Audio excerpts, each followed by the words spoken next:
ಈಗ ಕಾಂಗ್ರೆಸ್ ಪಕ್ಷದ ವಿದೇಶಾಂಗ ನೀತಿ ಅಲ್ಲ. ಭಾರತ ದೇಶಕ್ಕೆ ಸ್ವತಂತ್ರ ಬಂದ ನಂತರ ಪಂಡಿತ್ ಜವಾಹರ್ಲಾಲ್ ನೆಹರೂರವರು ಮಾಡಿದಂಥ ವಿದೇಶಾಂಗ ನೀತಿಯಲ್ಲಿ ನಾವು ಯಾವತ್ತೂ ಸಹ ತಟಸ್ಥರಾಗಿದ್ದಂಥವ್ರು. 60ನೇ ದಶಕದಲ್ಲಿ ಅಲಿಪ್ತ ರಾಷ್ಟ್ರಕೂಟವನ್ನು ಪ್ರಾರಂಭ ಮಾಡಿ, ಅದು ಯುಗೋಸ್ಲಾವಿಯಾದ ಜೋಸೆಫ್ ಬ್ರಾಸ್ ಟಿಟೋ, ಆಮೇಲೆ ಈಜಿಪ್ಟ್ನ ನಾಜೀರ್, ಪಂಡಿತ್ ಜವಾಹರ್ಲಾಲ್ ನೆಹರೂರು 3 ಜನವು ಸೇರಿ ಇಡೀ ಪ್ರಪಂಚಕ್ಕೆ ಒಂದು ಅಲಿಪ್ತ ರಾಷ್ಟ್ರಕೂಟದ ಒಂದು ಭದ್ರ ಬುನಾದಿಯನ್ನು ಹಾಕಿ ನಾವೆಲ್ಲರೂ ಸಹ ತಟಸ್ಥರಾಗಿರಬೇಕು ಅನ್ನೋ ಮೂಲ ಉದ್ದೇಶದಿಂದ ಈ ಒಂದು ಕೂಟವನ್ನು ಪ್ರಾರಂಭ ಮಾಡಿದ್ರು. ಈಗ ಸೋನಿಯಾ ಗಾಂಧಿ ಅವರು ಹೇಳಿರ್ತಕ್ಕಂಥದ್ದು ನೋಡಿದಾಗ, ಏನು ಇರಾನ್ನಲ್ಲಿ ಖೊಮೇನಿಯವರ ಹತ್ಯೆ, ಏನವ್ರದ್ದು ಅಧ್ಯಕ್ಷರಿದ್ದರು, ಇರಾನ್ ದೇಶದ ಅಧ್ಯಕ್ಷರಿದ್ದರು, ಅವರನ್ನು ಕೊಂದಿರ್ತಕ್ಕಂಥದ್ದು ಯುದ್ಧ ಆಗೋ ಸಂದರ್ಭದಲ್ಲಿ ಅವರ ಕೊಂದಿರ್ತಕ್ಕಂಥದ್ದಲ್ಲ. ಮಾತುಕತೆ ನಡೆಯುವ ಸಂದರ್ಭದಲ್ಲಿ ಮೋಸದಿಂದ ಹತ್ಯೆ ಮಾಡಿರ್ತಕ್ಕಂಥದ್ದು ಅಂದರೆ ತಪ್ಪಾಗಲಾರದು. ಇದು ಏನು ವಿಶ್ವಸಂಸ್ಥೆಯ ಚಾರ್ಟರ್ ಏನಿದೆ ಅದನ್ನು ಸಂಪೂರ್ಣವಾಗಿ ಉಲ್ಲಂಘನೆ ಮಾಡಿ ಒಂದು ರಾಷ್ಟ್ರದ ಸಾರ್ವಭೌಮತ ಮತ್ತು ಅದರ ಸ್ವಾತಂತ್ರ್ಯ ಮತ್ತು ಅದರ ಆಧಿಪತ್ಯವನ್ನು ಸಂಪೂರ್ಣವಾಗಿ ನಾಶ ಮಾಡ್ತಕ್ಕಂಥ ಕೆಲಸ USA ಮತ್ತು ಅಮೆರಿಕ ಮತ್ತು ಇಸ್ರೇಲ್ ಮಾಡಿದೆ. ಆದ್ದರಿಂದ ಇದು ಖಂಡನೀಯ. ಅದಕ್ಕೋಸ್ಕರ ನಾವು ಕಾಂಗ್ರೆಸ್ ಪಕ್ಷದವರು ಈಗಾಗಲೇ ಸನ್ಮಾನ್ಯ ಅಧ್ಯಕ್ಷರಾದ ಮಲ್ಲಿಕಾರ್ಜುನ್ ಖರ್ಗೆರವರು ಅವರ ಸಾವಿಗೆ ಸಂತಾಪವನ್ನು ವ್ಯಕ್ತಪಡಿಸಿದ್ದಾರೆ. ಅದಲ್ಲದೆ ಭಾರತ ದೇಶ 1994ನೇ ಇಸ್ವಿಯಲ್ಲಿ ಯಾಕೆ ನಾವು ಇರಾನ್ ನಮಗೆ ಒಂದು ಮಿತ್ರ ದೇಶ ಅಂತ ಹೇಳಬೇಕಾದ್ರೆ, 1994ನೇ ಇಸ್ವಿನಲ್ಲಿ ಮಾನವ ಹಕ್ಕುಗಳ ಉಲ್ಲಂಘನೆ ಆಗಿದೆ ಅಂಥೇಳಿ ವಿಶ್ವಸಂಸ್ಥೆಯಲ್ಲಿ ಎಲ್ಲ ಇಸ್ಲಾಮಿಕ್ ದೇಶ ಅಂದರೆ ಇಸ್ಲಾಮಿಕ್ ಕೋಆಪರೇಟಿವ್ ಅಂದರೆ OIC ಅಂತಾರೆ, Islamic organisation of Islamic cooperation ಅಂಥೇಳಿ ಅವರು ಒಂದು ರೆಸಲ್ಯೂಷನ್ ಮಾಡುವಾಗ ಕಾಶ್ಮೀರ್ ವಿಚಾರದಲ್ಲಿ ಅಲ್ಲಿ ಮಾನವ ಹಕ್ಕುಗಳ ಉಲ್ಲಂಘನೆ ಆಗಿದೆ ಅಂತ ಅಂದಾಗ ಮೊಟ್ಟ ಮೊದಲನೇ ಬಾರಿಗೆ ಕೇವಲ ಬಹಳ ಪ್ರಬಲವಾಗಿ ಅದರ ವಿರುದ್ಧವಾಗಿ ಇರಾನ್ ದೇಶ ನಮ್ಮ ದೇಶಕ್ಕೆ, ಭಾರತ ದೇಶಕ್ಕೆ ಬೆಂಬಲವನ್ನು ಕೊಟ್ಟಿರ್ತಕ್ಕಂಥ ವಿಚಾರ ನಾವು ಯಾರೂ ಸಹ ಮರೆಯೋಂಗಿಲ್ಲ. 2001ನೇ ಇಸ್ವಿನಲ್ಲಿ ಅಟಲ್ ಬಿಹಾರಿ ವಾಜಪೇಯಿರವರು ಸಹ ಟೆಹರಾನ್ಗೆ ಹೋಗಿ, ಇರಾನ್ನ ರಾಜಧಾನಿಗೆ ಹೋಗಿ ಸಂಪೂರ್ಣವಾಗಿ ಇರಾನ್ಗೆ ಬೆಂಬಲವನ್ನು ಕೊಟ್ಟು, ಇದು ಕೇವಲ 2 ರಾಷ್ಟ್ರದ ಸಂಬಂಧ ಅಲ್ಲ, 2 ರಾಷ್ಟ್ರದ ನಾಗರಿಕತೆ ಮತ್ತು ಈಗಿರ್ತಕ್ಕಂಥ ರಾಜಕಾರಣದ ಸಂಬಂಧ ಭಾಳ ಆಳವಾಗಿರ್ತಕ್ಕಂಥದ್ದು ಅಂಥೇಳಿ ಅವ್ರದ್ದೇ ಆದ ನಾಯಕರಾದ ಅಟಲ್ ಬಿಹಾರಿ ವಾಜಪೇಯಿರವರು 2001ರಲ್ಲಿ ಹೇಳಿರ್ತಕ್ಕಂಥದ್ದು ಯಾರೂ ಸಹ ಮರೆಯೋಂಗಿಲ್ಲ. ಆದ್ದರಿಂದ ನಾವು ಹೇಳೋದೇನು ಅಂತಂದರೆ, ಸನ್ಮಾನ್ಯ ಪ್ರಧಾನಮಂತ್ರಿಗಳು ಇವತ್ತಿಗೂ ಸಹ ಅವ್ರದ್ದು ಏನೇ ಭಿನ್ನಾಭಿಪ್ರಾಯಗಳು ವ್ಯತ್ಯಾಸ ಇರಬಹುದು, ಭಾರತ ದೇಶದಲ್ಲಿ ಒಳ್ಳೆಯ ಸಂಬಂಧವನ್ನು ಇಟ್ಕೊಂಡಂಥ ಇರಾನ್ ದೇಶದ ಅಧ್ಯಕ್ಷರ ಕೊಲೆ ಆಗಿರೋ ಸಂದರ್ಭದಲ್ಲಿ ಇವತ್ತಿಗೂ ಸಹ ಸಂತಾಪವನ್ನು ಸೂಚನೆ ಮಾಡಿಲ್ಲ.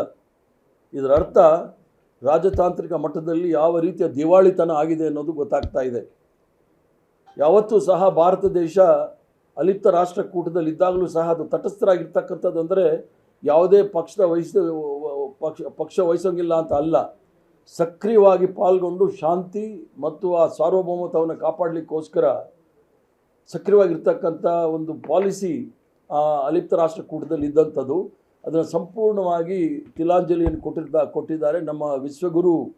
ಅಲ್ಲಿ ಹೋಗಿ ಅದರಲ್ಲೂ ಸಹ ಈ 48 ಗಂಟೆಗಳ ಹಿಂದೆ, ಏನು ಮಾರ್ಚ್ 1ನೇ ತಾರೀಕು ಖೊಮೇನಿಯವರ ಹತ್ಯೆ ಆಯಿತು, 48 ಗಂಟೆಗಳ ಹಿಂದೆ ಇಸ್ರೇಲ್ಗೆ ಹೋಗಿ ಅವರಿಂದ ಇವರಿಗೆ ಸನ್ಮಾನವನ್ನು ಪಡ್ಕೊಂಡು ಬಂದು ಇದೆಲ್ಲ ನೋಡ್ತಾ ಇದ್ದಾಗ ದೇಶದ ಪ್ರಧಾನಮಂತ್ರಿಗಳನ್ನ ಎಪ್ಸ್ಟೀನ್ ಫೈಲ್ ಇಟ್ಕೊಂಡು ಇಸ್ರೇಲ್ ಮತ್ತು ಅಮೆರಿಕಾದವರು ಇಬ್ಬರೂ ಸಹ ಬ್ಲ್ಯಾಕ್ ಮೇಲ್ ಮಾಡ್ತಾ ಇದ್ದಾರೆ ಅನ್ನೋದರಲ್ಲಿ ಯಾವುದೇ ಸಂಶಯ ಯಾರಿಗೂ ಬೇಕಾಗಿಲ್ಲ.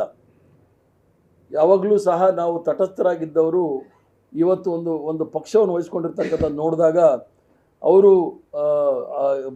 ಏನು ಸೋನಿಯಾ ಗಾಂಧಿ ಅವರು ಹೇಳಿದ್ದಾರೆ, ನಾವು ನಮ್ಮ ಜವಾಬ್ದಾರಿಯಿಂದ ಪಲಾಯನ ಮಾಡಿರ್ತಕ್ಕಂಥದ್ದು ಅನ್ನೋದನ್ನು ಭಾಳ ಸ್ಪಷ್ಟವಾಗಿ ನರೇಂದ್ರ ಮೋದಿಯವರು ನಡೆ ನುಡಿಗಳು ಭಾಳ ಸ್ಪಷ್ಟವಾಗಿ ಕಾಣ್ತಾ ಇದೆ. ಆದ್ದರಿಂದ ಅಂತಾರಾಷ್ಟ್ರೀಯ ಮಟ್ಟದಲ್ಲಿ ನಾವೆಲ್ಲರೂ ಸಹ ವಸುದೇವ ಕುಟುಂಬಕಂ ಅಂತ ಹೇಳೋ ಜನ ಈ ಒಂದು ಹತ್ಯೆ ಆಗಿರೋ ಸಂದರ್ಭದಲ್ಲಿ ಸಂತಾಪ ಸೂಚನೆ ಮಾಡಲಿಕ್ಕೂ ಸಹ ಕೇಂದ್ರ ಸರ್ಕಾರದ ವಿದೇಶಾಂಗ ನೀತಿಯಲ್ಲಿ ಡೋಲಾಯಮಾನ ಪರಿಸ್ಥಿತಿ ಇರೋ ಸಂದರ್ಭದಲ್ಲಿ ಇದು ಭಾಳ ಸ್ಪಷ್ಟವಾಗಿ ಕಾಣ್ತಾ ಇದೆ. ಭಾರತ ದೇಶದ ವಿದೇಶಾಂಗ ನೀತಿ ಡೋಲಾಯಮಾನ ಸ್ಥಿತಿಯಲ್ಲಿದೆ ಅಂಥೇಳಿ. ಚೈನಾ ಮತ್ತು ರಷ್ಯಾದವರು ಈಗಾಗಲೇ ಸಂತಾಪವನ್ನು ವ್ಯಕ್ತಪಡಿಸಿದ್ದಾರೆ, ಇಬ್ಬರೂ ಸಹ ವ್ಯಕ್ತಪಡಿಸಿದ್ದಾರೆ. ಇದು ಆಗಿರೋದು ಸರಿ ಇಲ್ಲ ಅಂಥೇಳಿ ಭಾಳ ಸ್ಪಷ್ಟವಾಗಿ ಹೇಳಿದ್ದಾರೆ.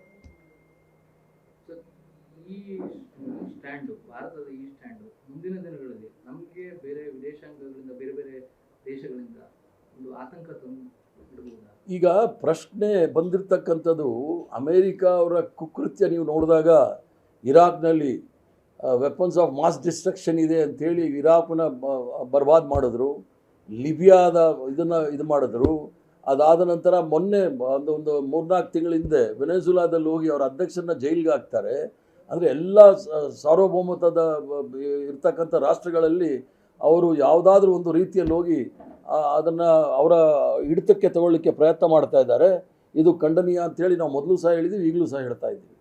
ಇಲ್ಲ, ಈಗ ಅಮೇರಿಕ ಮತ್ತು ಇಸ್ರೇಲ್ ಅವ್ರು ಮಾಡಿರ್ತಕ್ಕಂಥದ್ದು ನೋಡಿದಾಗ ಅದು ಯಾವ ದೇಶದ ಮೇಲೆ ಬೇಕಾದರೂ ಅವರ ಪ್ರಭಾವವನ್ನು ಬೀರ್ಬೋದು. ಯಾವ ದೇಶವನ್ನು ಸಹ ಸರ್ಕಾರವನ್ನು ಬುಡಮೇಲು ಮಾಡಲಿಕ್ಕೆ ಪ್ರಯತ್ನ ಮಾಡ್ಬೋದು. ಯಾಕಂದರೆ ಒಂದು ಯುದ್ಧ ಆದಾಗ ಯಾರನ್ನಾದರೂ ಕೊಂದಿರ್ತಕ್ಕಂಥದ್ದು ನಾವು ಉದಾಹರಣೆಗಳು ನೋಡಿದ್ವಿ. ಒಂದು ಮಾತುಕತೆ ನಡೆಯುವಾಗ ಹೋಗಿ ಕೊಲ್ಲೋದಿದೆಯಲ್ಲ, ಅದು ಒಂದು ಮೋಸದ ರೀತಿಯಲ್ಲಿ ಮಾಡಿರ್ತಕ್ಕಂಥದ್ದು ಅಂದರೆ ತಪ್ಪಾಗಲಾರ್ದು. ಇದು ಎಲ್ಲ ದೇಶದಲ್ಲೂ ಸಹ ಯಾವ ಸಂದರ್ಭದಲ್ಲಿ ಏನಾಗುತ್ತೆ ಅನ್ನೋದು ಗೊತ್ತಾಗೋದಿಲ್ಲ. ಆಮೇಲೆ ಮೋದಿಯವರು ಇಸ್ರೇಲ್ ಪರವಾಗಿ ನಿಂತ್ಕೊಂಡಿರ್ತಕ್ಕಂಥದ್ದು ಕೂಡ ವ್ಯಾಪಕವಾಗಿ ಟೀಕೆಗಳು ಗುರಿಯಾಗ್ತಿದೆ ಸರ್. ಮತ್ತೆ ಅಲ್ಲಿ ನೇತನ್ಯಾಹು ಕೂಡ ಮೋದಿಯವರನ್ನ ಮೈ ಬೆಸ್ಟ್ ಫ್ರೆಂಡ್ ಅಂತ, ಮೈ ಡಿಯರ್ ಫ್ರೆಂಡ್ ಅಂತ ಉಲ್ಲೇಖ ಮಾಡ್ತಾರೆ. ಈಗ ಬೆಸ್ಟ್ ಫ್ರೆಂಡ್ ಅಂತಂದರೆ ಶೇಕ್ಸ್ಪಿಯರ್ ಹೇಳ್ತಾರೆ, people with common taste and common sorrow flock together, birds with the same feather flock together ಅಂತ ಹೇಳಿ. ಅಲ್ಲಿ ನೆತನ್ಯಾಹು ದೊಡ್ಡ ಕೊಲೆಗಡಿಕ, ಗಾಜಾದಲ್ಲಿ 60,000 ಜನ ಮಕ್ಕಳನ್ನ ಕೊಲೆ ಮಾಡಿರ್ತಕ್ಕಂಥ ದೊಡ್ಡ ಕೊಲೆಗಾರಿಕ. ಇಲ್ಲೂ ಸಹ ಗೋಧ್ರಾದಲ್ಲಿ ಇರ್ತಕ್ಕಂಥ ಒಂದು ಏನು 3,000 ಜನ ಹತ್ಯೆ ಆಯಿತು, ಅದರ ಕೆಟ್ಟ ಹೆಸರನ್ನ ಕೈಯಲ್ಲಿ ಇಟ್ಕೊಂಡಿರ್ತಕ್ಕಂಥವ್ರು ನರೇಂದ್ರ ಮೋದಿಯವರು. ಇಬ್ಬರೂ ಸಹ ಸೇರಿರ್ತಕ್ಕಂಥದ್ದು ನೋಡಿದಾಗ ಅದಕ್ಕೇನು ಹೇಳಬೇಕು ಅಂತೇಳಿ ಜನಸಾಮಾನ್ಯರು ತೀರ್ಮಾನ ಮಾಡಬೇಕು. ವಿದೇಶಾಂಗ ಸಚಿವರು ಮತ್ತು ಎಫ್ಸ್ಟೀನ್ ಫೈಲಲ್ಲಿ ಇರ್ತಕ್ಕಂಥ ಸಚಿವರುಗಳು ನರೇಂದ್ರ ಮೋದಿ ಅವರ ಮಂತ್ರಿಮಂಡಲದಲ್ಲಿ ಇರೋ ತನಕ ದೊಡ್ಡ ಪ್ರಶ್ನೆ ಚಿಹ್ನೆ ಇರುತ್ತೆ. ಅದಕ್ಕೆ ಇವತ್ತಿಗೂ ಸಹ ಅವರು ಉತ್ತರ ಕೊಟ್ಟಿಲ್ಲ. ಯಾಕಂದರೆ ಎಫ್ಸ್ಟೀನ್ ಫೈಲ್ ಬಂದಾಗ ಈ ವಿಶ್ವಗುರು ಇಸ್ರೇಲ್ಗೆ ಹೋಗಿ ಡ್ಯಾನ್ಸ್ ಆಡ್ಬಿಟ್ಟು ಬಂದಿದ್ರು ಅಂತ ಟ್ರಂಪ್ ಹೇಳಿದರು. ಈಗಾಗಲೇ 70 ಬಾರಿ ಈ ದೇಶಕ್ಕೆ ಅಪಮಾನ ಮಾಡಿರ್ತಕ್ಕಂಥ ಟ್ರಂಪ್ ಪಾಕಿಸ್ತಾನ ಇಂಡಿಯಾ ವಾರ ಆದಾಗ ನಾನೇ ನಿಲ್ಲಿಸಿದ್ದು ಅಂತ ಹೇಳಿದ್ರೇನು ಇವತ್ತಿಗೂ ಒಂದು ಚಕಾರ ಎತ್ತಿಲ್ಲದೆ ಇರ್ತಕ್ಕಂಥ ಈ ಒಂದು ವಿಶ್ವಗುರು ಇದಾರಲ್ಲ, ಇವರು ಬರೀ ಪಬ್ಲಿಸಿಟಿ ವಿನಃ ನೈಜವಾದ ವಿಚಾರಗಳನ್ನು ಪತ್ರಿಕೆಗಳಲ್ಲಾಗಲಿ ಅದು ಸಾರ್ವಜನಿಕರಾಗಲಿ ಹೇಳಲಿಕ್ಕೆ ಈಗಲೂ ಸಹ ಇಸ್ರೇಲ್ಗೆ ಹೋಗಿದ್ದ ಕಾರಣ ಏನು ಅಂತೇಳಿ ಬಹಿರಂಗವಾಗಿ ಅವ್ರಿಗೆ ಹೇಳೋಕ್ಕಾಗ್ತಾ ಇಲ್ವಲ್ಲ. ಅದು ವಿದೇಶಾಂಗ ನೀತಿ ಅಂತಂದ್ರೇನು? ಅವ್ರು ಬಂದು ಪಾರ್ಲಿಮೆಂಟಲ್ಲಿ ಹೇಳಬೇಕು, ಇಲ್ಲ ಸಾರ್ವಜನಿಕವಾಗಿ ಹೇಳಬೇಕಾಗುತ್ತೆ. ಪತ್ರಕರ್ತನ ಕರೆದು ಪತ್ರಕರ್ತನೇ ಭೇಟಿ ಮಾಡೋಕ್ಕಾಗೋದಿಲ್ಲ. ಅವ್ರಿಗೆ ಭಾಳ ಮುಖ್ಯವಾಗಿ ಕಾಣ್ತಕ್ಕಂಥದ್ದು ಅಲ್ಲಿ AI ಸಮಿಟ್ನಲ್ಲಿ ಯುವ ಕಾಂಗ್ರೆಸ್ ಅವರು ಬೆತ್ತಲೆ ಪ್ರದರ್ಶನ ಮಾಡಿದ್ರು ಅಂಥೇಳಿ. ಆದರೆ ಈ ವಿಶ್ವಗುರುವಿಗೆ ಮಣಿಪುರಲ್ಲಿ 2 ವರ್ಷಗಳ ಕಾಲ ಮಹಿಳೆಯರನ್ನ ಬೆತ್ತಲೆ ಪ್ರದರ್ಶನ ಮಾಡೋದ್ರಿಂದ ಅವ್ರನ್ನ ನಡೆಸ್ಕೊಂಡಿದ್ದ ರೀತಿ ನೋಡಿದಾಗ ಇಡೀ ಪ್ರಪಂಚದಲ್ಲೇ ನಾವು ತಲೆ ತಗ್ಸ್ತಕ್ಕಂಥ ಕೆಲಸ ಆಯಿತು. ಆವಾಗ ಇವರಿಗೆ ಬೆತ್ತಲೆ ಪ್ರದರ್ಶನ ಇವ್ರಿಗೆ ಮನಸ್ಸಿಗೆ ಬರಲಿಲ್ಲ. ಇವ್ರಿಗೆ ಅನುಕೂಲಕ್ಕೆ ಬೇಕಾದಾಗ ಏನೇನು ಮಾತಾಡ್ತಕ್ಕಂಥದ್ದು ನೋಡಿದಾಗ ಹಾಸ್ಯಾಸ್ಪದ ಆಗುತ್ತೆ. ದೇಶದ ವಿದೇಶಾಂಗ ನೀತಿ ಯಾವ ಕಡೆ ಹೋಗ್ತಾ ಇದೆ ಅನ್ನೋದು ಸಹ ಇನ್ನೂ ಸಹ ಗೊತ್ತಿಲ್ಲ. ಮೋದಿ ಅವ್ರದ್ದು ವಿದೇಶಾಂಗ ನೀತಿ ದ್ವಂದ್ವ ಅಲ್ಲ, ಅವ್ರ ವಿದೇಶಾಂಗ ನೀತಿ ಎಫ್ಸ್ಟೀನ್ ಫೈಲಲ್ಲಿ ಸಿಕ್ಕಾಕೊಂಡಿದೆಯಲ್ಲ. ವಿದೇಶಾಂಗ ನೀತಿ ಏನು ಪಂಡಿತ್ ಜವಾಹರ್ಲಾಲ್ ನೆಹರೂರವರು 75 ವರ್ಷಗಳ ಕಾಲ ನಾವು ಅನುಸರಿಸ್ಕೊಂಡು ಬರ್ತಾ ತದ್ವಿರುದ್ಧವಾಗಿ ಹೋಗ್ತಾ ಇದ್ದಾರೆ. ನಮಗೆ ಒಳ್ಳೆ ಸ್ನೇಹಿತರಿದ್ದು ರಷ್ಯಾದವರು. ಕಾಶ್ಮೀರ ವಿಚಾರ ಬಂದಾಗ ವಿಶ್ವಸಂಸ್ಥೆಯಲ್ಲಿ ವೀಟೋ ಮಾಡಿದ್ದು ರಷ್ಯಾದವರು. ಅವರೂ ಸಹ ಸಂಬಂಧ ಸರಿ ಇಲ್ಲ. ಕಾಂಗ್ರೆಸ್ ಪಾರ್ಟಿ ಇನ್ನೊಂದು ಮುಸ್ಲಿಂ ಲೀಗ್ ಆಗ್ತಿದೆ ಅಂತ ಹೇಳ್ತಿದ್ದಾರೆ. ಅವ್ರಿಗೆ ಪಾಕಿಸ್ತಾನು, ಮುಸ್ಲಿಮು, ಹಲಾಲು, ಹಿಜಾಬು ಮತ್ತು ಅಜಾನು, ಮಚ್ಲಿ, ಮಟನ್ ಹೇಳಿಲ್ಲ ಅಂದರೆ ಅವ್ರಿಗೆ ರಾಜಕಾರಣವೂ ಇಲ್ಲ, ಅವ್ರಿಗೆ ತಿಂದಿರೋದು ಅರ್ಗೋದು ಇಲ್ಲ. ಭಾರತೀಯ ಜನತಾ ಪಾರ್ಟಿಯವ್ರಿಗೆ, ಆರ್ ಎಸ್ ಎಸ್ಗೆ ಇವ್ರು ಯಾವ ರಾಷ್ಟ್ರ ಅಂತೆ? ಈ ದೇಶದ ಅತ್ಯಂತ ಹೆಚ್ಚಿನ ಗೋಮಾಂಸ ರಫ್ತಾಗ್ತಾ ಇರೋದು ನರೇಂದ್ರ ಮೋದಿಯವರ ನಾಯಕತ್ವದಲ್ಲಿ ಈ ದೇಶದಿಂದ ರಫ್ತಾಗ್ತಾ ಇದೆ. ಯಾವ ಮುಸ್ಲಿಂ ಲೀಗ್ ಅಂತ ಹೇಳ್ತಾ ಇದ್ದಾರೆ? ಆದ್ದರಿಂದ ಮನಸ್ಸಿಗೆ ಬಂದಾಗೆ ಅವ್ರದ್ದು ಸೋಷಿಯಲ್ ಮೀಡಿಯಾ ಇದೆ ಅಂತ ಹೇಳಿ ಏನು ಬೇಕಾದರೂ ಹೇಳ್ತಾರೆ ಅವರು.